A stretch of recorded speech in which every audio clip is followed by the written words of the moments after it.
wake watakuwepo tu, ili mpaka wachaguliwe kwanza watakumbuka baba yao. Lakini sisi wengine wote ambao tumeshiriki ibada ya misa leo,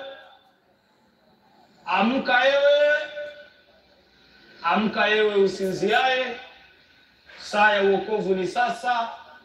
Tuendelee kujibidisha, tuikimbilie sakramenti ya kitubio, tukimbilie sakramenti ya Ekaristi Takatifu. Yesu Kristu alishazaliwa, na basi tumpe nafasi azaliwe hata leo kwa kulisoma neno la Mungu, kwa kushiriki sakramenti za kanisa na ibada zetu mbalimbali pamoja na wenzetu. Wakutanikapo wawili au watatu, na mimi niko katikati yao. Mkikubaliana kwa jambo lolote jema duniani, limekubalika wapi? Limekubalika mbinguni, kwa kuwa yeye yu pamoja nasi. Tunapomtazama Kristo Mwokozi, tunataka tukutane naye. Tujiulize nafsi zetu, je, ndani yetu tunafanana na yule tunayetaka kukutana naye?